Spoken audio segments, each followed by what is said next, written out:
ನಮಸ್ತೆ ವೀಕ್ಷಕರೇ.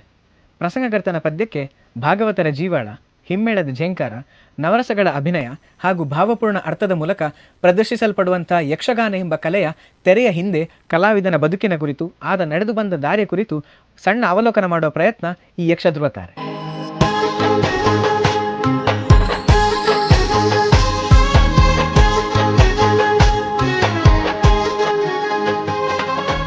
ಯಕ್ಷಧ್ರುವತಾರೆಯ ಇವತ್ತಿನ ಸಂಚಿಕೆಯಲ್ಲಿ ನಮ್ಮ ಜೊತೆಗಿರುವವರು ಯಕ್ಷಗಾನದ ಪರಂಪರೆಗೆ ದೊಡ್ಡ ಕೊಡುಗೆ ನೀಡಿದ ಕುಟುಂಬದಿಂದ ಬಂದವರು. ಇಂತಹ ದಿಗ್ಗಜರ ಮನೆತನದಲ್ಲಿ ಹುಟ್ಟಿ ಬೆಳೆದ ಇವರು ಇವತ್ತಿಗೂ ಯಕ್ಷಗಾನದ ಪಾರಂಪರಿಕ ಮಟ್ಟುಗಳಲ್ಲಿ ಒಂದಾದಂಥ ಬಲಿಪ ಶೈಲಿಯಲ್ಲಿ ಹೆಸರುವಾಸಿಯಾದಂಥ ಬಲಿಪ ಶಿವಶಂಕರ ಭಟ್ ಅವರು ಇವತ್ತು ನಮ್ಮ ಜೊತೆಗಿದ್ದಾರೆ. ಬನ್ನಿ, ಅವರನ್ನು ಕಾರ್ಯಕ್ರಮಕ್ಕೆ ಸ್ವಾಗತಿಸೋಣ. ಭಾಗವತ್ರೆ ನಮಸ್ತೆ. ಸ್ವಾಗತ. ನಮಸ್ತೆ ಭಾಗವತ್ರೆ, ನಿಮ್ಮನ್ನು ಮಾತಾಡ್ಸೋಕ್ಕೂ ಮುಂಚೆ ನಿಮ್ಮ ಬಗ್ಗೆ ಒಂದು ಸಣ್ಣ ತುಣುಕನ್ನು ನೋಡ್ಕೊಂಡು ಬರುವಂಥ ಸಮಯ. ವೀಕ್ಷಕರೇ, ಬಲಿಪ ಶಿವಶಂಕರ ಭಟ್ ಅವರ ಬಗ್ಗೆ ಸಣ್ಣ ತುಣುಕನ್ನು ನೋಡ್ಕೊಂಡು ಬರುವಂಥ ಸಮಯ.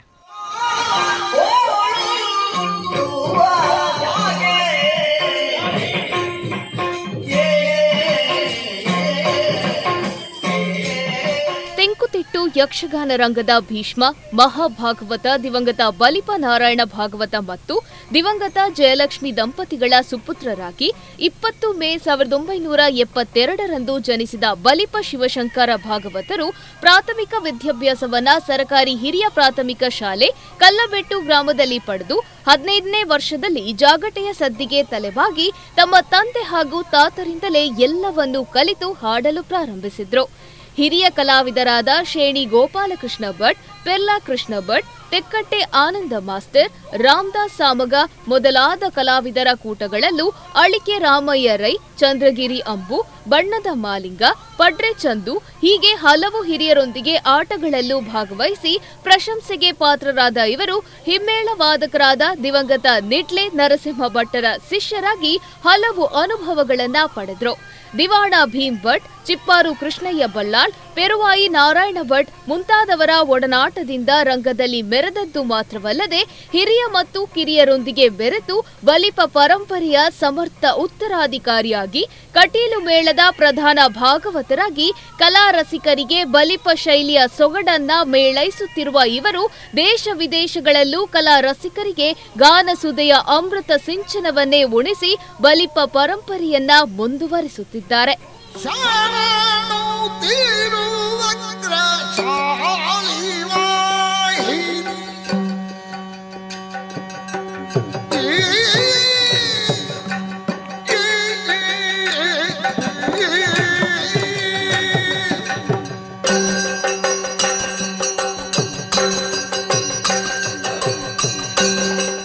ಜೀವನದ ಬಾಳ ಸಂಗಾತಿಯಾಗಿ ಶ್ರೀಮತಿ ಚಿತ್ರಲೇಖರನ್ನ ವರಿಸಿ ಭಾಗ್ಯಲಕ್ಷ್ಮಿ ಮತ್ತು ಬಲಿಪ ಭವಿಷ್ ಭಟ್ ಎಂಬ 2 ಮಕ್ಕಳನ್ನ ಪಡೆದು ಸಾಂಸಾರಿಕವಾಗಿ ಸಂತೃಪ್ತ ಜೀವನ ನಡೆಸ್ತಾ ಇರುವ ಇವರು ತಮ್ಮ ವೃತ್ತಿ ಜೀವನದ ಮಧ್ಯೆ ಯಕ್ಷಗಾನವನ್ನ ಉಪವೃತ್ತಿಯಾಗಿ ಸ್ವೀಕರಿಸಿ ಬಲಿಪ ಶೈಲಿಯ ದೀವಟಿಕೆಯ ಬೆಳಕು ಎಂದಿನಂತೆಯೇ ಪ್ರಕಾಶಮಾನವಾಗಿರಲು ಶ್ರಮ ಪಡ್ತಾ ಇದ್ದಾರೆ. ಇಂತಹ ಮೇರು ಕಲಾವಿದರು ನಮ್ಮ ಯಕ್ಷಧ್ರುವ ತಾರೆಯ ಅತಿಥಿಗಳಾಗಿರುವುದು ನಮ್ಮ ಹೆಮ್ಮೆ.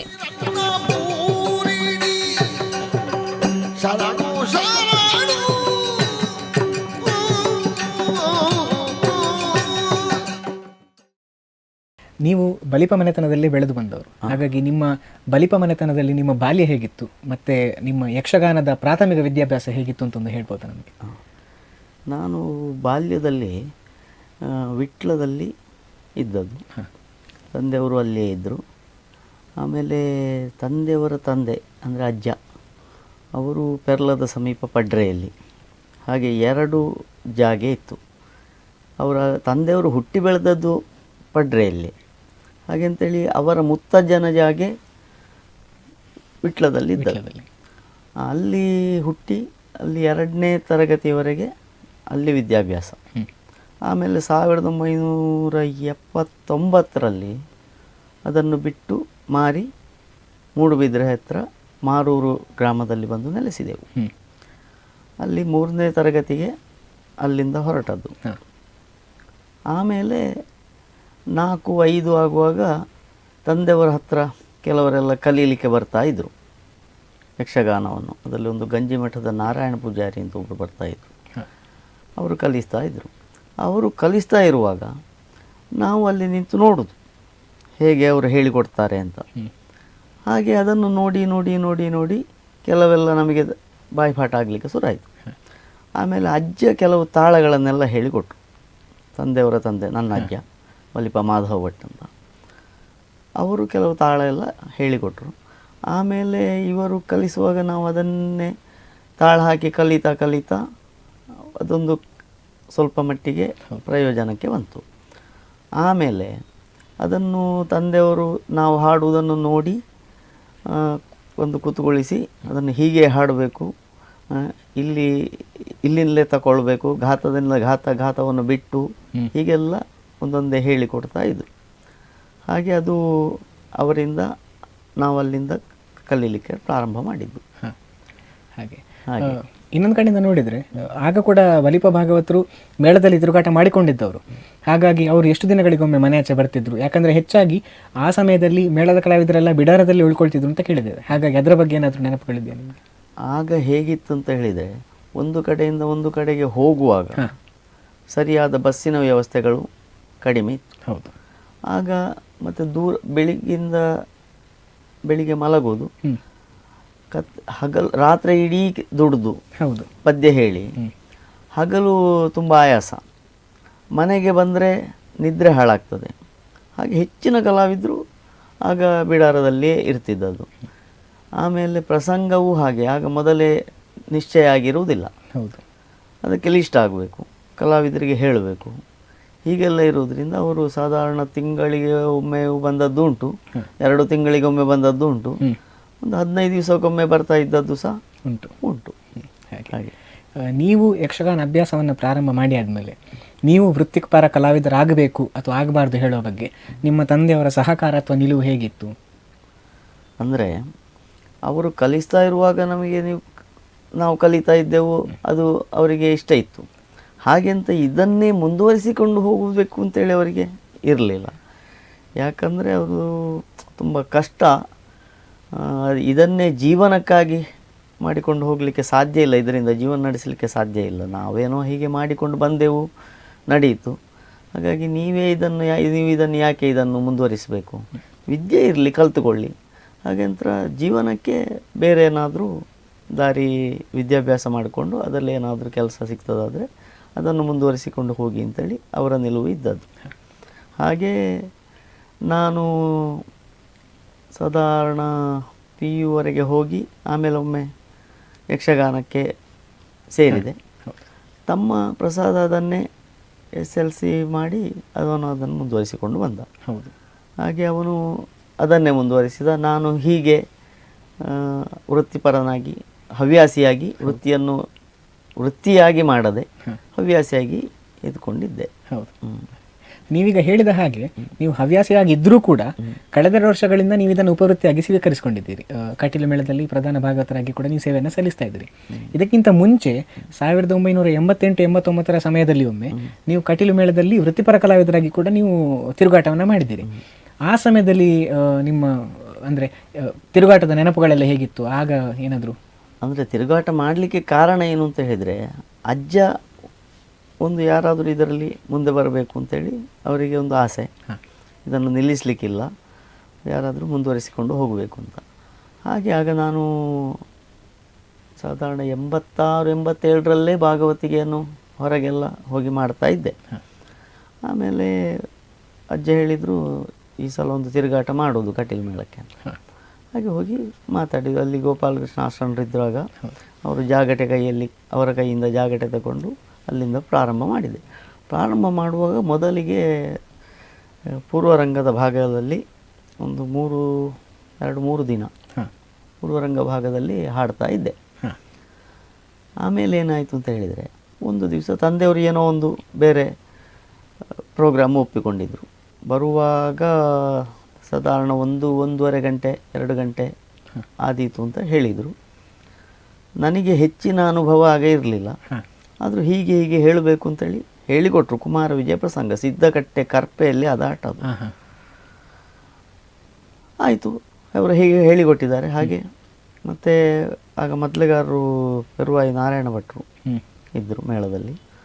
ಅವರು ತೊಂದರೆ ಇಲ್ಲ, ನಾನೆಲ್ಲ ಹೇಳಿಕೊಡ್ತೇನೆ, ಹೇಳ್ಬೋದು, ಏನು ಕಷ್ಟ ಆಗಲಿಕ್ಕಿಲ್ಲ.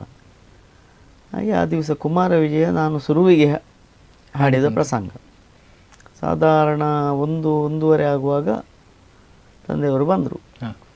ಆದರೂ ತುಂಬ ಹೆದರಿಕೆ ಆಗ್ತಿತ್ತು. ಯಾಕಂತ ಹೇಳಿದರೆ ಅಷ್ಟು ಅನುಭವ ಆಗಿರಲಿಲ್ಲ. ಅಂದರೆ ಸಂಗೀತ ಮಾಡುವ ಅನುಭವ ಮಾತ್ರ ಇದ್ದದಲ್ಲದೆ ಪ್ರಸಂಗದಲ್ಲಿ ಪ್ರಸಂಗ ಕತೆ ಗೊತ್ತುಂಟು, ಪದ್ಯ ಹೇಳಲಿಕ್ಕೆ ಗೊತ್ತುಂಟು, ಆದರೆ ಅದು ಅದರ ದಾರಿಗಳು ಬೇರೆ ಇರ್ತದೆ. ಈಗ ರಂಗನಡೆ ಬೇರೆ ಇರ್ತದೆ. ಹಾಗಾಗಿ ಅದನ್ನು ಹೇಗೆ ಮತ್ತು ಅವರೆಲ್ಲ ಹೇಳಿಕೊಟ್ರು. ಹಾಗಾಗಿ ಅದನ್ನು ಆಗ ಮುಂದುವರಿಸಿಕೊಂಡು ಬಂದೆ. ಆಗ ಹಗಲಲ್ಲಿ ಹಾಗೆ ಅಭ್ಯಾಸ ಮಾಡೋದು. ಈಗ ಪೆರುವಾಯಿ ನಾರಾಯಣ ಭಟ್ರೆಲ್ಲ ಹೀಗೆ ಹೀಗೆ ಹೇಳಬೇಕು ಅಂತೇಳಿ ಹೇಳಿಕೊಡ್ತಾಯಿದ್ರು. ಹಾಗೆ ನಿಡ್ಲೆ ನರಸಿಂಹ ಭಟ್ರು ನನಗೆ ತುಂಬ ಸಲ ಹೇಳಿಕೊಟ್ಟಿದ್ದಾರೆ. ಅವರು ನನಗೆ ಗುರುಗಳೇ. ನಿಡ್ಲೆ ನರಸಿಂಹ ಭಟ್ರು ಅವರು ತುಂಬ ವಿಷಯವನ್ನು, ಅವರು ಕಟೀಲು ಮೇಳದಲ್ಲಿ ಇದ್ದರು. ಆಗ ಅವರು ಸಿಕ್ಕಿದಾಗೆಲ್ಲ ಅವರ ಹತ್ರ ಕೇಳಿಕೊಳ್ಳೋದು ಹೇಗೆ ಯಾವುದು ಹೇಗೆ ಅಂತ. ಎಲ್ಲವನ್ನು ಅವರು ಹೇಳಿಕೊಡ್ತಾ ಇದ್ದರು. ಹಾಗೆ ಅವರ ಒಂದು ಮಾರ್ಗದರ್ಶನದಲ್ಲಿ ಹಾಗೆ ತಂದೆಯವರು ಎಲ್ಲ ಹೇಳಿಕೊಡ್ತಾಯಿದ್ರು. ಹೀಗೆ ಹೀಗೆ ಹೇಳಬೇಕು, ಇಂಥ ಪದ್ಯ ಹೀಗೆ, ಇಲ್ಲಿ ಬಿಡ್ತಿಗೆ, ಇಲ್ಲಿ ಮುಕ್ತಾಯ, ಇದನ್ನು ಮುಕ್ತಾಯ ಇಲ್ಲದೆ ಹೇಳುವ ಪದ್ಯಗಳು ಯಾವುದು, ಆಮೇಲೆ ಇಂಥ ರಾಗಗಳನ್ನು ಎಲ್ಲಿ ಬಳಸಿಕೊಳ್ಳಬೇಕು, ಇದೆಲ್ಲ ಅವರು ಹೇಳಿಕೊಟ್ಟಿದ್ದಾರೆ. ಹಾಗಾಗಿ ಆಗ ಏನು ಆಯಿತು ಅಂತ ಹೇಳಿದರೆ, ಮೇಳದಲ್ಲಿ ಸಾಧಾರಣ ಒಂದು ತಿಂಗಳ ಒಳಗೆ ಅರ್ಧ ಭಾಗವತಿಗೆಯನ್ನು ಮಾಡ್ತಾ ಇದ್ದೆ ನಾನು. ಹೆಚ್ಚಿನ ಕಲಾವಿದರೆಲ್ಲ ಹಿರಿಯ ಕಲಾವಿದರು ಮೇಳದಲ್ಲಿ ಇದ್ದರು. ನಾವು ಕೇಳಿದರೆ ಎಲ್ಲ ಹೇಳಿಕೊಡ್ತಾ ಇದ್ರು. ಹಾಗೆಂತ ಅವರು ನಮ್ಮಲ್ಲಿ ಕೇಳ್ತಾ ಇದ್ರು, ಭಾಗವತರೆ ಇದು ಹೇಗೆ ಅಂತೇಳಿ. ಆಗ ನಾವು ಹೇಳೋದು, ನೀವು ಎಲ್ಲ ಹಿರಿಯವರಲ್ವ, ನಿಮ್ಮ ಹತ್ರ ನೀವು ನಮ್ಮ ಹತ್ರ ಕೇಳುವ. ಹಾಗೆಲ್ಲ ಅದು ಭಾಗವತರ ಹತ್ರ ನಾವು ಕೇಳಬೇಕಾದ್ದು ಕ್ರಮವೇ, ಕೇಳಬೇಕು. ನೀವು ಏನಾದರೂ ಅದು ತಪ್ಪಿದರೆ ನಾವು ಹೇಳ್ತೇವೆ, ಅದು ಗೊತ್ತಿರ್ತದೆ ನಮಗೆ ಹೇಗೆ ಅಂತ. ಹಾಗೆ ಅವರು ಹೇಳಿದಾಗ ನಾವು ಹೇಳೋದು, ಇಂಥ ಪದ್ಯ ಹೀಗೆ, ಸರಿ ಉಂಟು, ಹಾಗೆ ಹೋದರೆ ಆಯಿತು ಅಂತ. ಆದರೂ ಹಿರಿಯ ಕಲಾವಿದರು ಎಷ್ಟು ಸಣ್ಣ ಭಾಗವತನಾದರೂ ಸಹ ಅವನ ಹತ್ರ ಬಂದು ಕೇಳಿಕೊಳ್ತಿದ್ರು. ಆ ಜಾಗಕ್ಕೆ ಅಷ್ಟು ಮರ್ಯಾದೆ ಇತ್ತು. ಹಾಗೆ ನೀವು ಭಾಗವತಿಕೆ ಮಾಡುವ ಸಮಯದಲ್ಲಿ, ಅಂದರೆ ನೀವು ಆ ತಿರುಗಾಟ ಮಾಡುವ ಸಮಯದಲ್ಲಿ ಒಂದು ಕಡೆಯಿಂದ ಇನ್ನೊಂದು ಕಡೆಗೆ ಹೋಗ್ಬೇಕಾದ್ರೆ ನಡ್ಕೊಂಡು ಹೋಗ್ಬೇಕಿತ್ತ ಅಥವಾ ವಾಹನದ ವ್ಯವಸ್ಥೆಗಳಲ್ಲಿ ಇತ್ತ ಹೇಗೆ ಅಂತ? ಇಲ್ಲ, ಆಗ ನಡ್ಕೊಂಡು ಹೋಗುವ ಪರಿಸ್ಥಿತಿ ಇಲ್ಲ. ಆಗ ವಾಹನದಲ್ಲೇ ನಾವು ಹೋಗ್ತಾ ಇದ್ದದ್ದು. ಒಂದು ಕಡೆಯಿಂದ ಈಗ ಆಟ ಮುಗಿಸಿ 6:30-7 ಗಂಟೆಗೆ ಹೊರಟ್ರೆ, 6:30-7 ಗಂಟೆ ಆಗ್ತಿತ್ತು ಹೊರಡುವಾಗ. ಹೊರಟ್ರೆ ಮತ್ತೊಂದು ಕಡೆಗೆ ಮುಟ್ಟುವಾಗ 9-9:30 ಆಗ್ತಿತ್ತು. ಆಗ ಲಾರಿ ಇತ್ತು. ಆ ಲಾರಿಯಲ್ಲೇ ಬಣ್ಣದ ಪೆಟ್ಟಿಗೆ, ಅವರ ಜವಳಿ, ಆಮೇಲೆ ರಂಗಸ್ಥಳ, ದೇವರ ಪೆಟ್ಟಿಗೆ ಎಲ್ಲ ಅದರಲ್ಲೇ ಹೋಗ್ತಾ ಇದ್ದದ್ದು. ಎಲ್ಲರೂ ಹಿಂದಿನ ಕಲಾವಿದರೆಲ್ಲ ಹಿಂದೆ ನಿಲ್ತಾಯಿದ್ರು. ಭಾಗವತರ ಮ್ಯಾನೇಜರು, ಪೂಜೆ ಭಟ್ರು ಎದುರಿನಲ್ಲಿ ಕೂತ್ಕೊಳ್ತಾ ಇದ್ದರು. ಹಾಗೆ ಅದೊಂದು ಭಾರಿ ಸಂತೋಷ ಆಗ ಹೋಗೋದು ಅಂತೇಳಿ. ಈಗ ಅದರಲ್ಲಿ ಈಗ ಹೋಗೋದು ಇಲ್ಲ, ಈಗ ಬಸ್ಸಿನ ವ್ಯವಸ್ಥೆ ಎಲ್ಲ ಆಗಿದೆ. ಆದರೆ ತುಂಬ ಖುಷಿ ಆಗ್ತಿತ್ತು ಆಗ ಆ ತಿರುಗಾಟ. ಬೆಳಿಗ್ಗೆವರೆಗೆ ಈಗ ಕಷ್ಟ ಅಂತ ಕಂಡ್ರು ಸಹ ಆಗ ತುಂಬ ಅದು ಖುಷಿ ಕಾಣ್ತಾ ಇತ್ತು. ಅದಾದ ಮೇಲೆ ನೀವು ಯಾಕೆ, ಅಂದರೆ ಮತ್ತೊಂದು ತುಂಬ ದೊಡ್ಡ ಗ್ಯಾಪನ್ನು ತಗೊಂಡು ಈಗ ಮತ್ತೆ ವೃತ್ತಿಪರ ಕಲಾವಿದರಾಗಿ ಬಂದಿದ್ದೀರಿ. ಅದಾದ ನಂತರ ನೀವು ವೃತ್ತಿಪರ ಕಲಾವಿದರಾಗಿ ಮುಂದುವರಿಯುವುದಕ್ಕೆ ಏನಾದರೂ ಕಾರಣ ಇದೆಯಾ? ವೃತ್ತಿಪರ ಕಲಾವಿದನಾಗಿ ಮುಂದುವರಿಯುವುದಕ್ಕೆ ಕಾರಣ ಏನು ಅಂತ ಹೇಳಿದರೆ, ಇಲ್ಲಿ ತಮ್ಮ ಈಗ ಇಲ್ಲದೆ ಆದ, ಅಂದರೆ ಈ ಒಂದು ಬಲಿಪ ಶೈಲಿ ಉಳಿಬೇಕು ಎಂಬುದು ಹೆಚ್ಚಿನವರ ಒಂದು ಅಭಿಪ್ರಾಯ ಇತ್ತು. ಹಾಗಾಗಿ ನಾನು ಮತ್ತೆ ಪುನಃ ಮೇಳಕ್ಕೆ ಬಂದೆ. ಇದು ತುಂಬ ಮೇಳದ ತಿರುಗಾಟ ಒಂದು ಖುಷಿ. ಈಗ ಕಾಲಮಿತಿ, ಆದ ಕಾರಣ ಮೇಳಕ್ಕೆ ಬರಲಿಕ್ಕೂ ಅನುಕೂಲ ಆಯಿತು. ನೀವು ಇದಕ್ಕಿಂತ ಮುಂಚೆ, ಈಗ ಮತ್ತೆ 2 ವರ್ಷಕ್ಕಿಂತ ಮುಂಚೆ ನೀವು ಸೇರಿದ್ದೀರಿ. ಇದಕ್ಕಿಂತ ಮುಂಚೆ ನೀವು ತುಂಬ ಸಮಯ ಮೇಳದಲ್ಲಿ ಏನು ಹೇಳ್ತಾರೆ ವೃತ್ತಿಪರ ಕಲಾವಿದರಾಗಿ ತಿರುಗಾಟ ಮಾಡಿರಲಿಲ್ಲ. ಆ ಸಮಯದಲ್ಲಿ ಆ ಒಂದು ಬ್ರೇಕ್ ತಗೊಳ್ಳೋದಕ್ಕೆ ಏನಾದರೂ ಕಾರಣ ಇತ್ತಾ ನಿಮಗೆ? ಅಂದರೆ ಆಗ ನಂದು ಎಜುಕೇಷನ್ನು ಪೂರ್ತಿ ಮಾಡಬೇಕು ಅಂತೇಳಿ ನನಗೆ ಒಂದು ಮನಸ್ಸಿತ್ತು. ಹಾಗೆ PU ವರೆಗೆ ಹೋದೆ. ಆಮೇಲೆ PU ಆದಮೇಲೆ 1 ವರ್ಷ ಮೇಳಕ್ಕೆ ತಿರುಗಾಟ ಮಾಡಿದೆ. ಆಮೇಲೆ ಎಜುಕೇಷನ್ ಮುಂದುವರಿಸಿದೆ. ಆಗ ಎಜುಕೇಷನ್ ಮುಂದುವರಿಸಿದ ಮೇಲೆ ನನಗೆ ಇದಕ್ಕಿಂತ ನಾನು ಹೀಗೆ ಉದ್ಯೋಗ ಹಿಡ್ಕೊಂಡು ಹೋಗುವುದೇ ಮುಂದೆ ನನಗೆ ಒಳ್ಳೆಯದು ಅಂತೇಳಿ ಕಂಡಿತು. ಹಾಗೆ ಅದಕ್ಕೆ ಮತ್ತೆ ಆಗ ತಂದೆಯವರು ಹೇಳಿದ್ರು ಅದನ್ನೇ, ಬೇಡ ಯಕ್ಷಗಾನ ನನ್ನಲ್ಲಿಗೆ ಸಾಕು, ಇನ್ನು ಮುಂದುವರಿಸೋದು ಬೇಕು ಅಂತಿಲ್ಲ, ನೀವು ಕಲಿತುಕೊಳ್ಳಿ ಅಷ್ಟೇ ಅಂತ. ಹಾಗೆ ಆಮೇಲೆ ಈ ಇದನ್ನು ತಗೊಂಡೆ. ಇನ್ನೊಂದು ಕಡೆ ನಾವು ನೋಡಿದರೆ ಹಿಂದಿನವರೆಲ್ಲ ಹೇಳಬೇಕಾದ್ರೆ ಒಂದು ಮಾತನ್ನು ಹೇಳೋದಿದೆ. ಮೊದಲೆಲ್ಲ ಮೇಳದ ಕಲಾವಿದರು ಒಂದು ಕಡೆಯಿಂದ ಮತ್ತೊಂದು ಕಡೆ ಹೋಗಬೇಕಾದ್ರೆ ಮಧ್ಯಾಹ್ನ ಊಟ ಮಾಡಬೇಕಾದ್ರೆ ಯಾವುದಾದ್ರೂ ಮನೆಗೆ ಹೋಗಿ ಹಾಡಬೇಕು ಅಥವಾ ತಾಳಮದ್ದಲೆ ಹಾಗೆ ಮಾಡ್ತಿದ್ರು, ಆಗ ಅವರಿಗೊಂದು ಆ ಹೊತ್ತಿನ ಊಟ ಸಿಕ್ತಿತ್ತು ಅಂತ. ನೀವು ಹೋಗಬೇಕಾದ ಆ ರೀತಿಯ ಪರಿಸ್ಥಿತಿ ಇತ್ತಾ ಅಥವಾ ಅದಕ್ಕಿಂತ ಮುಂಚೆ ಏನಾದರೂ ಆ ರೀತಿಯ ಪರಿಸ್ಥಿತಿ ಹೋಗಿ ಆಗಿ? ನಾನು ಹೋಗುವಾಗ ಅಂಥ ಪರಿಸ್ಥಿತಿ ಇಲ್ಲ. ಅಂದರೆ ತಂದೆಯವರ ಬಾಲ್ಯದಲ್ಲಿ ಅಂಥ ಪರಿಸ್ಥಿತಿ ಇತ್ತು ಅಂತೇಳಿ ಅವರು ಹೇಳ್ತಾ ಇದ್ರು. ಅದಕ್ಕಿಂತ ಹಿಂದೆ ಅವರ ಅಜ್ಜ, ನನ್ನ ಮುತ್ತಜ್ಜ, ಅವರ ಕಾಲದಲ್ಲಿ ಒಂದು ಕಡೆಯಿಂದ ಒಂದು ಕಡೆಗೆ ಹೋಗುವಾಗ ಅಂದರೆ ಆಟಕ್ಕೆ ಈ ಕಲಾವಿದರಿಗೆ ಬೇಕಾದ ಸಂಭಾವನೆ ಸಿಗಬೇಕು ಅಂತಾದರೆ, ಒಂದು ಆಟ ಸಿಗಬೇಕು ಅಂತಾದರೆ ಯಾರಾದರೂ ಹಿರಿಯರ ಮನೆಯಲ್ಲಿ ಒಂದೆರಡು ಪದ್ಯ ಹೇಳಬೇಕಿತ್ತು. ಆಗ ಅವರು ಏನಾದರೂ ಅದಕ್ಕೆ ಮೊತ್ತ ಕೊಡ್ತಿದ್ರು. ಅದನ್ನು ಇವರು ಹಂಚಿ ಹಾಗೆ ಜೀವನ ಮುಂದುವರಿಸ್ತಾ ಇದ್ದರು. ಮೊದಲೆಲ್ಲ ಈ ಹಿಂದಿನ ಭಾಗವತಿಕೆಯಲ್ಲೆಲ್ಲ ಹೇಗಿತ್ತು ಅಂತ ಹೇಳಿದರೆ, ಕೆಲವು ಕಡೆಯಲ್ಲಿ ಏನಾದರೂ ಭಾಗವತರು ತಪ್ಪು ಮಾಡಿದ್ರು ಅಂತಾದರೆ ಆಗಲೇ ರಂಗದಿಂದ ಇಳಿಸ್ತಿದ್ರು. ಯಾಕಂದರೆ ಆ ಸ್ಥಾನ ಅಷ್ಟು ಪವಿತ್ರವಾದದ್ದು ಅಂತ ಹೇಳುವಂಥ ಮಾತುಗಳಿತ್ತು. ನೀವು ತಿರುಗಾಟ ಅಂದರೆ ಮೊದಲು 88, 89 ಆಚೆ ತಿರುಗಾಟ ಮಾಡಬೇಕಾದ್ರೆ ಅಂಥ ಘಟನೆ ಏನಾದರೂ ನೋಡಿದ್ದು ಅಥವಾ ನಿಮ್ಮ ತಂದೆಯವರು ಏನಾದರೂ ಹೇಳಿದ್ದು ನಿಮಗೆ ನೆನಪಿದೆಯಾ? ಹೇಗೆ? ಇಲ್ಲ, ಅಂಥ ಘಟನೆಗಳು ಇಲ್ಲ. ತಪ್ಪು ಆಗುವಾಗ ಹಿರಿಯರು ಬಂದು ಹೇಳ್ತಾ ಇದ್ದದ್ದು ಉಂಟು. ಅದು ಹಾಗೆಲ್ಲ ಹೀಗೆ ಹಿಂದೆ ಹೇಳ್ತಾ ಇದ್ರು, ಅದು ಹೀಗೆ ಆಗಬೇಕು ಅಂತ ಹೇಳ್ತಾ ಇದ್ರು. ಹಾಗೆಂತ ವೇದಿಕೆಯಿಂದ ಇಳಿಸಿದ್ದೆಲ್ಲ ಇಲ್ಲ. ಏನಿದ್ರು ಮತ್ತೆ ಬಂದು ಹೇಳ್ತಾ ಇದ್ರು, ಹೀಗೆ ಹೀಗೆ ಆಗಬೇಕಿತ್ತು, ಅವರು ಹೀಗೆ ಹೇಳ್ತಿದ್ರು, ಇಂಥ ಪದ್ಯ ಇವರು ಹೀಗೆ ಹೇಳ್ತಿದ್ರು, ಮತ್ತು ಹೀಗೆ ಆಗಬೇಕು, ಅದು ಹೀಗೆ ಹೇಳಿದರೆ ಒಳ್ಳೆಯದು ಅಂತೇಳಿ ಮತ್ತೆ ಹೇಳ್ತಾ ಇದ್ರು. ಹೌದು. ನೀವೀಗ ಬಹಳ ಹಿಂದಿನಿಂದ ಕೂಡ ಭಾಗವತಿಕೆ ಕ್ರಮಗಳನ್ನು, ಬೇರೆ ಬೇರೆ ಶೈಲಿಗಳನ್ನು ನೋಡ್ಕೊಂಡು ಬಂದವರು. ಹಾಗಾಗಿ ಹಳೆ ಕ್ರಮದ ಭಾಗವತಿಕೆಗೆ ಮತ್ತು ಈಗಿನ ಭಾಗವತಿಕೆಗೆ ನಿಮ್ಗೆ ಏನೆಲ್ಲ ವ್ಯತ್ಯಾಸಗಳು ಮೇಲ್ನೋಟಕ್ಕೆ ಕಾಣ್ತದೆ? ಹಳೆಯ ಕ್ರಮದಲ್ಲಿ ಹೇಗಿತ್ತು ಅಂತ ಹೇಳಿದರೆ, ಪ್ರಸಂಗವೇ ದಲ್ಲಿರುವ ಪದ್ಯಗಳನ್ನು ಅದೇ ರೀತಿ ಹಾಡುವ ಕ್ರಮ. ಎಲ್ಲಿಗೆ ಪ್ರಥಮ ಸೊಲ್ಲಿಗೆ ಬಿಡ್ತಿಗೆ, ಯಾವುದೇ ಒಂದು ಪದ್ಯ ತಗೊಂಡ್ರು ಅದರ ಪ್ರಥಮ ಸೊಲ್ಲಿಗೆ ಬಿಡ್ತಿಗೆ ಇತ್ತು. ಇದು ಹಳೆಯ ಕ್ರಮ. ಈಗ ಹೊಸ ಕ್ರಮದಲ್ಲಿ ಕೆಲವರು ಪದ್ಯದ ಅರ್ಧ ಆದಲ್ಲಿಗೆ, 2 ಚರಣ ಆದಲ್ಲಿಗೆ ಬಿಡ್ತಿಗೆ ತೆಗೆಯುವುದು ಉಂಟು ಈಗ. ಹಾಗೆ ಮೊದಲಿಗೆ ಯಾರು ಪದ್ಯ ಹೇಳಿದ್ರು ಪ್ರಥಮ ಸೊಲ್ಲಿಗೆ ಬಿಡ್ತಿಗೆ ಒಂದನೇದು. ಎರಡನೇದು ಹೇಗೆ ಅಂತ ಹೇಳಿದರೆ, ಅದಕ್ಕೊಂದು ನಿಘಂಟು ಇತ್ತು. ಯಾರು ಪದ್ಯ ಹೇಳಿದ್ರು ಒಂದೇ ರೀತಿಯ ಕ್ರಮ ಅದು ಹೇಳುವಾಗ. ಅದರಲ್ಲಿ ಆ ಅಕ್ಷರಗಳು ಅಲ್ಲಿಯೇ ಕೂತ್ಕೊಳ್ಬೇಕು. ಉದಾಹರಣೆಗೆ ಬಂದಳಾಗ, ಪೂತನಿ ಬಂದಳಾಗ ಎಂಬ ಪದ್ಯ ಉಂಟು. ಅದರಲ್ಲಿ ಆ ವರ್ಣ ಬಂದಳಾಗ ಅದಲ್ಲಿಗೆ ಒಂದು ಗೀಟ ಹಾಕಿರ್ತಾರೆ. ಹೌದು. ಅಲ್ಲಿ ಪೂತನಿ ಒಂದು ಗೀಟ, ಆ ವರ್ಣದಲ್ಲಿರುವ ಶಬ್ದ ಇಂಥಲ್ಲಿಯೇ ಸಿಗಬೇಕು ಅಂತೇಳಿ ಇತ್ತು. ಆ ಕ್ರಮ ಇತ್ತು. ಈಗ ನೋಡಿ, ಬಂದಳಾಗ ಪೂತನಿ ಬಂದಳಾಗ, ಆ ಪೂತನಿ ಎಂಬ ಶಬ್ದ ಅದೇ ಜಾಗೆಯಲ್ಲಿ ಬರಬೇಕು. ಅದು ಯಾರು ಹಾಡ್ತಾ ಇದ್ರು ಸಹ ಹಾಗೇ ಹಾಡ್ತಾ ಇದ್ರು. ಇದು ಹಿಂದಿನ ಕ್ರಮ. ಈಗ ಅದು ಹೇಗೆ ಹಾಡ್ತಾರೆ ಅಂತೇಳಿ ಹೇಳಲಿಕ್ಕಿಲ್ಲ. ಅವರಿಗೆ ಈಗ ಬಂದಳಾಗ ಒಂದು ಪೂತನಿಯನ್ನು ಘಾತದಲ್ಲಿಯೂ ತಗೊಳ್ತಾರೆ ಕೆಲವರು. ಆಮೇಲೆ ಹೀಗೆ ವರ್ಣವನ್ನು ವರ್ಣವಾಗಿಯೂ ತಗೊಳ್ಳುವವರು ಇದ್ದಾರೆ.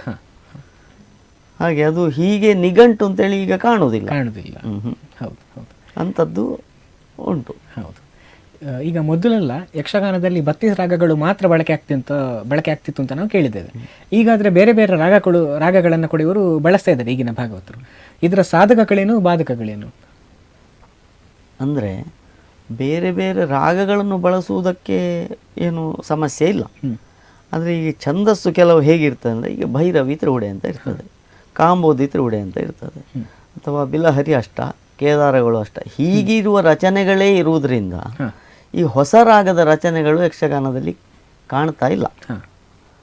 ಈ ಭಾಮಿನಿಗಳಿಗೆ ಅಥವಾ ಇದಕ್ಕೆ ಅಂತ ಹೊಸ ರಾಗಗಳು ಚಂದ ಕಾಣ್ತದೆ. ಹಾಗೆ ಅಂತೇಳಿ ಅದೇ ಧಾಟಿಯಲ್ಲಿ ಬರುವ ಈಗ ಕೇದಾರಗಳು ಅಷ್ಟದ ಪದ್ಯವನ್ನು ಕೇದಾರಗಳು ಅಷ್ಟದಲ್ಲಿ ಹೇಳಿದರೆ ಚಂದ. ಹೌದು.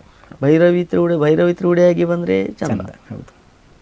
ಹಾಗೆ ಹೊಸ ರಚನೆಗಳಿಗೆ ಆ ರಾಗಗಳನ್ನು ಹೊಂದಿಸುವಾಗ ಅದು ತುಂಬ ಪ್ರಯೋಜನ ಚಂದ ಆಗ್ಬೋದು ಅಂತೇಳಿ ಒಂದು ಭಾವನೆ. ನಾವೀಗ ಹೆಚ್ಚಾಗಿ ಏನಾದರೂ ಪ್ರಸಂಗವನ್ನು ನಡೆಸಬೇಕು ಅಂತಾದರೆ, ಏನಾದರೂ ಸಂಶಯಗಳು ಬಂತು ಅಂತಾದರೆ ಹೆಚ್ಚಾಗಿ ಬಲಿಪ ಭಾಗವತರಲ್ಲಿ ಕೇಳ್ತಾ ಇದ್ರು. ನಡೆಯ ಬಗ್ಗೆ ನಿಖರತೆ ಆಗಿರ್ಬೋದು ಅಥವಾ ಪ್ರತಿಗಳನ್ನು ಬರಿಬೇಕಾದ್ರೆ ಆ ಉತ್ಕೃಷ್ಟತೆ ಆಗಿರ್ಬೋದು ಯಾವ ರೀತಿ ಬಂತು? ಅಂದರೆ ಅವರು ಹಿಂದಿನ ಭಾಗವತರುಗಳಿಂದ, ಕಲಾವಿದರುಗಳಿಂದ, ಮೊದಲೆಗಾರರಿಂದ ಎಲ್ಲ ಅನುಭವಗಳನ್ನು ಪಡೀತಾ ಬಂದರು. ಆಮೇಲೆ ಹಿರಿಯ ಕಲಾವಿದರು ಇಲ್ಲದೆ ಆದಾಗ ಅದನ್ನು ಗೊತ್ತಿದ್ದವ ಇರುವುದು ಅವರು ಮಾತ್ರ ಅಲ್ಲ. ಒಂದನೆಯದ್ದು ಹಾಗೆ. ಮತ್ತು ಅವರೊಟ್ಟಿಗಿರುವ ಮೊದಲೆಗಾರರಿಗೂ ಅದರ ಅನುಭವಗಳು ಇತ್ತು. ಅವರು ಅದನ್ನು ಹೇಳುವಾಗ ಇದು ಬಲಿಪ್ರತ್ರವೇ ಕೇಳಬೇಕು, ಇದು ಅವರು ಮಾಡಿದ್ದೆ ಸರಿ ಇತ್ತು, ಮೊದಲಿಂದಲೂ ಹಾಗೆ ಬಂದಿದೆ, ಈಗಲೂ ಅದೇ ಸರಿ, ಹಾಗಾಗಿ ಅವರ ಹತ್ರವೇ ಕೇಳುವ, ಅವರಿಗೆ ಗೊತ್ತಿರ್ತದೆ ಎಂಬುವ ಉದ್ದೇಶದಿಂದ ಬರ್ತಾ ಇದ್ರು.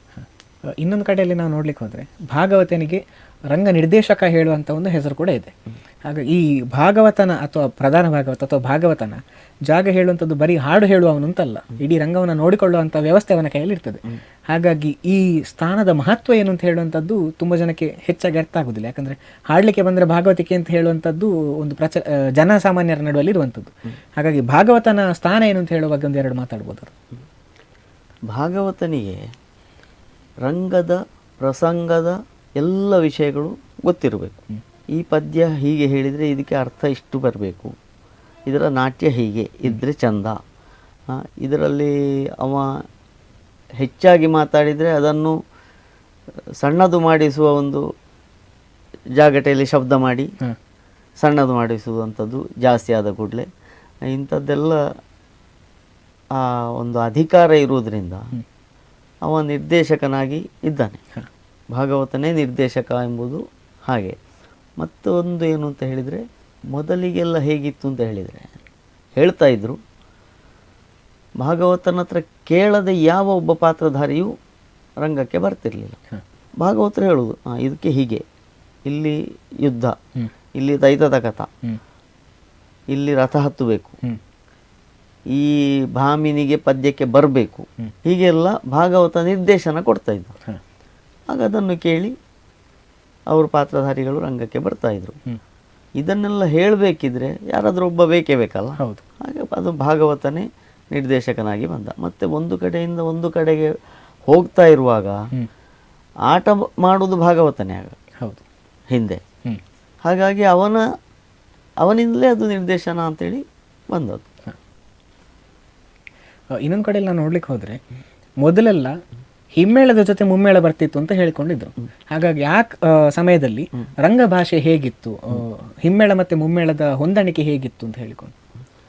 ಅಂದರೆ ಮೊದಲಿಗೆ ಪದ್ಯ ಹಾಡುವಾಗ ಅದರ ಒಟ್ಟಿಗೆ, ಈಗ ಅಭಿನಯ ಅಂತೇಳಿ ದೊಡ್ಡದಲ್ಲ, ಸ್ವಲ್ಪ ಸ್ವಲ್ಪ ಅಭಿನಯ ಇತ್ತು. ಆ ಅಭಿನಯ ಪದ್ಯದೊಟ್ಟಿಗೆ ಬರ್ತಾ ಇತ್ತು. ಭಾಗವತನಿಗಿಂತ ಪದ್ಯದ ಮುಂದೆ ಪಾತ್ರಧಾರಿ ಹೋಗುವ ಹಾಗೆ ಇಲ್ಲ. ಹೌದು, ಭಾಗವತ ಪದ್ಯ ಹೇಳ್ತಾ ಹೇಳ್ತಾ ಹೋದ ಹಾಗೆ ಅಭಿನಯ ಒಟ್ಟಿಗೆ ಇತ್ತು. ಒಂದು ಉದಾಹರಣೆ ಹೇಳ್ತಾನೆ. ಈಗ ಆವಲ್ಲಿಗೆ ಪಯಣವಯ್ಯ ಪ್ರಾಣಕಾಂತ, ರಾಜ ಟಿವಿಯಿಂದ ಪೊರಟೆಯಲ್ಲಿ ಪ್ರಾಣಕಾಂತ, ಈ ಒಂದು ಪದ್ಯ ಉಂಟು ಅಂತ ಇಟ್ಕೊಳ್ಳಿ. ಆವಲ್ಲಿಗೆ ಪಯಣವಯ್ಯ ಪ್ರಾಣಕಾಂತ ಅಂತ ಹೇಳುವಾಗ ಅಭಿನಯ ಮಾಡಿ ತೋರಿಸ್ತಾನೆ. ಭಾಗವತರು ಮುಂದೆ ಪದ್ಯ ಹೇಳಿದರೆ ಅವ ಪುನಃ ಅದಕ್ಕಿಂತ ಹಿಂದೆ ಬರಲಿಕ್ಕೆ ಆಗುದಿಲ್ಲ, ಪುನಃ ಪಯಣವಯ್ಯ ಅಂತ ಹೇಳಲಿಕ್ಕಿಲ್ಲ. ಹೌದು, 2 ಸಲಕ್ಕಿಂತ ಹೆಚ್ಚಿನ ಅಭಿನಯ ಪದ್ಯವನ್ನು ಭಾಗವತರು ಹೇಳ್ತಿರ್ಲಿಲ್ಲ.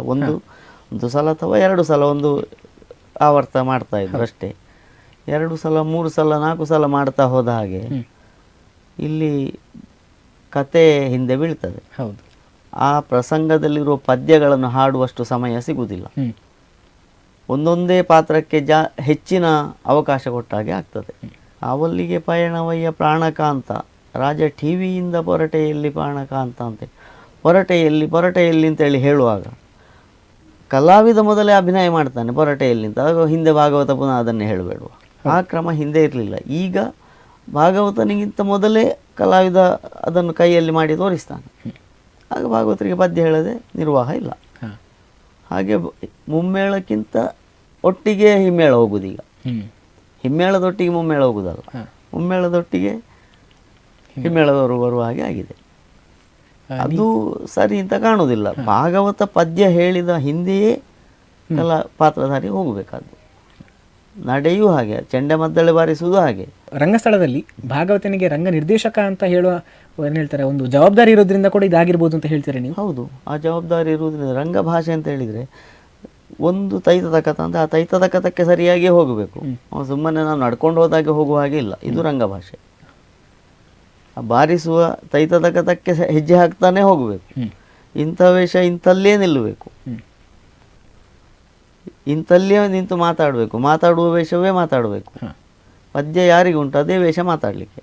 ಆಗ ಆ ಪದ್ಯ ಯಾರಿಗೆ ಪದ್ಯ ಅವ ಎಲ್ಲಿ ಬಂದು ನಿಲ್ಲಬೇಕು ಎಂಬುದು ರಂಗಭಾಷೆ. ಇನ್ನೊಂದು ರಥವನ್ನು ಸಿಂಹಾಸನ ಅಂತೇಳಿಯೂ ನಾವು ಹೇಳ್ತೇವೆ. ಆಮೇಲೆ ಒಂದು ದೊಡ್ಡ ಪರ್ವತ ಅಂತೇಳಿ ಅದನ್ನು ತೋರಿಸ್ತೇವೆ. ಅಲ್ಲಿ ರಂಗಸ್ಥಳದ ಎದುರಿನಲ್ಲಿ ಕೂತುಕೊಳ್ಳುವ ಒಂದು ರಥ ಉಂಟು, ಅದನ್ನೇ ತೋರಿಸುವುದು. ಯುದ್ಧ ಭೂಮಿಯ ರಥವೂ ಅದೇ, ಪರ್ವತವೂ ಅದೇ, ಸಿಂಹಾಸನವೂ ಅದೇ. ಅದನ್ನು ಪ್ರೇಕ್ಷಕರಿಗೆ ಕೊಡುವಲ್ಲಿ ಆ ಪಾತ್ರಧಾರಿ ಮುಖ್ಯ ಆಗಬೇಕು. ಅಂದ್ರೆ ಅವನಿಗೆ ಪ್ರೇಕ್ಷಕನಿಗೂ ಗೊತ್ತಾಗಬೇಕು, ಇದು ರಥ, ಈಗ ಸಿಂಹಾಸನ. ಅಂದ್ರೆ ಅವರ ಮನ ಮುಟ್ಟುವಲ್ಲಿ ಇವನ ರಂಗಭಾಷೆ ಕಾಣಿಸಿಕೊಳ್ಬೇಕು. ಇದು ರಂಗಭಾಷೆ ಒಂದು. ಇನ್ನೊಂದು ಏನು ಅಂತ ಹೇಳಿದರೆ, ಈಗ ಒಂದು ಧರ್ಮರಾಯನ ಒಡ್ಡೋಲಗ ಅಥವಾ ಪಾಂಡವರ ಒಡ್ಡೋಲಗ. ಈ ಪಾಂಡವರ ಒಡ್ಡೋಲಗದಲ್ಲಿ ಭೀಮ ಎಲ್ಲಿ ನಿಲ್ಲಬೇಕು, ಅರ್ಜುನ ಎಲ್ಲಿ ನಿಲ್ಲಬೇಕು, ನಕುಲ ಎಲ್ಲಿ ನಿಲ್ಲಬೇಕು, ಸಹದೇವ ಎಲ್ಲಿ ನಿಲ್ಲಬೇಕು, ಇದು ಗೊತ್ತಿರಬೇಕು. ಪಾತ್ರಧಾರಿಗೂ ಗೊತ್ತಿರಬೇಕು, ಆ ಭಾಗವತನಿಗೂ ಗೊತ್ತಿರಬೇಕು. ಅಲ್ಲಿ ಧರ್ಮರಾಯನ ಬಲಬದಿಯಲ್ಲಿ ಭೀಮ, ನಕುಲ, ಎಡಬದಿಯಲ್ಲಿ ಅರ್ಜುನ, ಸಹದೇವ. ಹೀಗೆ ಹಿಂದೆ ಇತ್ತು. ಈಗ ಅದೆಲ್ಲ ಆಚೆ ಈಚೆ ಆಗಿದೆ, ಎಲ್ಲಿ ಅಂತೇಳಿ ಇಲ್ಲ. ಬೇಕಾದಲ್ಲಿ ನಿಂತುಕೊಳ್ತಾರೆ. ಇಂಥದ್ದೇ ಕ್ರಮ ಕೆಲವರಿಗೆ ಗೊತ್ತುಂಟು, ಕೆಲವರು ಮಾಡ್ತಾರೆ, ಕೆಲವರು ಇಲ್ಲ. ಪೀಠಿಗೆ ವೇಷೆಯಲ್ಲಿ ಮಾತಾಡಬೇಕು. ಈಗ ಒಂದು ಪೀಠಿಗೆ ಆಯಿತು, ಒಂದು ವೇಷ ಧರ್ಮರಾಯ ಪೀಠಿಗೆ, ಅವ ಎಲ್ಲಿ ಮಾತಾಡಬೇಕು, ಸಿಂಹಾಸನದಲ್ಲಿ ಕೂತೇ ಮಾತಾಡಬೇಕು. ಪೀಠಿಗೆ ಮಾತಾಡುವುದು ಅಲ್ಲಿಯೇ. ಹೀಗೆ ಇತ್ತು ಮೊದಲು. ಆಮೇಲೆ ಸ್ವಗತ ಎಲ್ಲಿ ಮಾತಾಡಬೇಕು, ಸಂಭಾಷಣೆಯಲ್ಲಿ ಮಾತಾಡಬೇಕು. ಇದಕ್ಕೆಲ್ಲ ಒಂದು ಕ್ರಮ ಅಂತ ಹಿಂದೆ ಇತ್ತು. ಈಗ ಕೆಲವು ಕಡೆಯಲ್ಲಿ ಕಾಣ್ತದೆ, ಕೆಲವು ಕಡೆ ಇಲ್ಲ. ಸಂಭಾಷಣೆಗೆ ಕೆಲವರು ಎದುರು ಹೋಗಿ ಮಾತಾಡ್ತಾರೆ ಸಂಭಾಷಣೆಯನ್ನು. ಸ್ವಗತ ಮಾತಾಡುವ ಸ್ಥಳ ಅದು ಮುಂದೆ ಹೋಗಿ. ಹೌದು, ಮಧ್ಯದಲ್ಲಿ ಸಂಭಾಷಣೆ ಯಾವಾಗಲೂ ರಂಗದ ಮಧ್ಯಭಾಗವೇ ಸಂಭಾಷಣೆಗೆ ಇದ್ದದ್ದು. ಹಾಗೆ ಮತ್ತೆ ಆ ಕಲಾವಿದರ ಹತ್ರವೂ ಹಾಗೆ. ಈಗ ಸಂಭಾಷಣೆ ದೀರ್ಘವಾಗುವಾಗ ಭಾಗವತರು ಎಚ್ಚರಿಕೆ ಕೊಡ್ತಾ ಇದ್ರು. ಒಂದು ಶಬ್ದ ಮಾಡ್ತಿದ್ರು, 2 ಮಾಡ್ತಿದ್ರು, 3 ಮಾಡಿದ್ರೆ ಅವ ಒಳಗೆ ಹೋಗಬೇಕು ಅಂತೇಳಿ ಅರ್ಥ ಇತ್ತು ಹಿಂದೆ. ಈಗ 3ರಲ್ಲಿ 10 ಮಾಡಿದ್ರು ಗೊತ್ತಾಗುವುದಿಲ್ಲ, ಅಂಥದ್ದು ಉಂಟು. ಆಮೇಲೆ ಹೇಗೆ ಅಂತ ಹೇಳಿದರೆ, ಈಗ ಪಾತ್ರಧಾರಿ ಮಾತಾಡ್ತಾ ಮಾತಾಡ್ತಾ ಸ್ವಲ್ಪ ಹಿಂದೆ ಬರಬೇಕು. ಅದು ಹಿಂದೆ ಬರುವ ಕ್ರಮ ಕೆಲವರ ಹತ್ರ, ಮೊದಲಿನವರ ಹತ್ರ ನೋಡಿದ್ದೆ ನಾನು. ಅಂದರೆ ಅದು ಅರ್ಥ ಮುಗೀತಾ ಬಂತು ಎಂಬ ಒಂದು ಸಂಜ್ಞೆ ಅದು. ಈಗ ಒಂದು ಮಧ್ಯದಲ್ಲಿದ್ದರೆ ಒಂದು 4 ಹೆಜ್ಜೆ ಮೆಲ್ಲ ಹಿಂದೆ ಹಿಂದೆ ಮಾತಾಡ್ತಾ ಮಾತಾಡ್ತಾ ಬರೋದು. ಆಗ ಅದು ಭಾಗವತನಿಗೆ ಇವನ ಅರ್ಥ ಮುಗಿತಾ ಬಂತು ಎಂಬುದು ಸಹ ಅಲ್ಲಿ ಆ ರಂಗಭಾಷೆಯಲ್ಲಿ ಬರ್ತಿತ್ತು. ಹಿಮ್ಮೇಳದವರು ಮತ್ತು ಮುಮ್ಮೇಳದವರು. ಈಗ ಹಿಮ್ಮೇಳದವರು ಬಾರಿಸಿದ ನಡೆಯಲ್ಲಿಯೇ ಮುಮ್ಮೇಳದವರು ಹೋಗಬೇಕು. ಯಾವುದೇ ವೇಷ ಇರಲಿ, ಒಂದು ಕಿರೀಟ ವೇಷ ಇರಲಿ, ಬಣ್ಣದ ವೇಷ ಇರಲಿ, ಪುಂಡು ವೇಷ ಇರಲಿ, ಯಾವುದಾದ್ರೂ ಚೆಂಡೆಯವರು ಅಥವಾ ಹಿಮ್ಮೇಳ ಹೇಗೆ ಬಾರಿಸ್ತಾ ಬಂದ್ರ ಅದೇ ಲಯದಲ್ಲಿ ಅವರ ದಿಗಣಗಳು ಇರಬೇಕು, ಅದೇ ಲಯಕ್ಕೆ ಅವರು ಬರಬೇಕು. ಇವರು ಬಾರಿಸಿದ ಪ್ರವೇಶಕ್ಕಿಂತ ಇವರ ದಿಗಿಣ ಸ್ಪೀಡ್ ಇರಬಾರ್ದು. ಇದು ರಂಗಭಾಷೆ ಒಟ್ಟಾರೆ ಬರುವುದಲ್ಲ, ಆ ಲಯದಲ್ಲೇ ಬರಬೇಕು. ಆಮೇಲೆ ಅದಕ್ಕೆ ಒಂದು ಕ್ರಮ ಉಂಟು. ಈಗೆಲ್ಲ ಸ್ವಲ್ಪ ಆಚೆ ಈಚೆ ಎಲ್ಲ ಆಗಿದೆ, ವ್ಯತ್ಯಾಸಗಳು ತುಂಬ ಆಗಿದೆ. ಈಗ ಪ್ರವೇಶ ಬಂದು ದಸ್ತು ಕೊಟ್ಟ, ದಸ್ತು ಈಗ ಕೆಲವರಲ್ಲಿ ಇಲ್ವೇ ಇಲ್ಲ. ಪ್ರವೇಶ ಅರ್ಧಕ್ಕೆ ಬಂದ ದಿಗಿಣ ಹಾರಿದ್ದೆ. ಮೊದಲಿಗೆ ಹಾಗಿಲ್ಲ, ಯಾವುದೇ ದಸ್ತು ಇತ್ತು. ಏರು ಪದ್ಯ ಕೊಟ್ಟರೆ ಅದಕ್ಕೆ 3 ಸುತ್ತು ಬರಲಿಕ್ಕಿತ್ತು.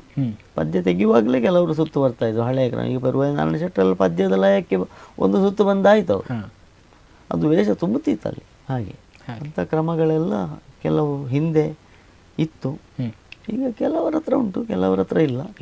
1 ಸುತ್ತು ಬರುವುದಿಲ್ಲ. ಪ್ರವೇಶ ಪದ್ಯ ಹೇಳಿದ ಕೂಡಲೇ ಅಲ್ಲಿಗೆ ದಿಗಿಣ ಹೊಡಿತಾರೆ. ಅದೆಲ್ಲ ವ್ಯತ್ಯಾಸಗಳು ಆಗ ಮತ್ತೆ ಈಗ ಇರುವಂಥದ್ದು. ತುಂಬ ಉಂಟು ಅಂಥದ್ದು. ಅಂತ ತಾವು ಹೇಳಿದಾಗೆ ಮಾತಾಡಲಿಕ್ಕೆ ಬಹಳಷ್ಟಿದೆ, ಆದರೆ ಬಹುಶಃ ನಮಗೆ ಒಂದು ಸಂಚಿಕೆ ಸಾಕಾಗಲಿಕ್ಕಿಲ್ಲ ಇದಕ್ಕೆ. ಹಾಗಾಗಿ ಇದನ್ನು ನಾವು ಮುಂದಿನ ಸಂಚಿಕೆಯಲ್ಲಿ ಮಾತನಾಡೋಣ. ಪ್ರೇಕ್ಷಕರೇ, ಇದೀಗ ತಾವು ನೋಡಿದ್ದೀರಾ ಬಲಿಪ ಶಿವಶಂಕರ ಭಟ್ರಿಗೆ ನಮ್ಮ ಜೊತೆ ಬಹಳಷ್ಟು ವಿಷಯವನ್ನು ಹಂಚಿಕೊಂಡಿದ್ದಾರೆ. ಇನ್ನಷ್ಟು ಬಹಳ ವಿಷಯಗಳು ಕೇಳಲಿಕ್ಕೆ ಬಾಕಿ ಇದೆ. ಯಾಕಂದರೆ ಅವರ ಮನೆತನದ ಬಗ್ಗೆ ಆಗಿರ್ಬೋದು, ಅವರು ಕಲಿತಂಥ ವಿದ್ಯೆ ಬಗ್ಗೆ ಆಗಿರ್ಬೋದು, ಕೇಳಲಿಕ್ಕೆ ಬಹಳಷ್ಟಿದೆ. ಹಾಗಾಗಿ ಮುಂದಿನ ಸಂಚಿಕೆಯಲ್ಲಿ ಮತ್ತೆ ಸಿಗೋಣ. ಅಲ್ಲಿ ತನಕ ನೋಡ್ತಾ ಇರಿ ಅಭಿಮತ ಟಿವಿ. ಇದು ಜನಮನದ ನಾಡಿ ಮಿಡಿತ.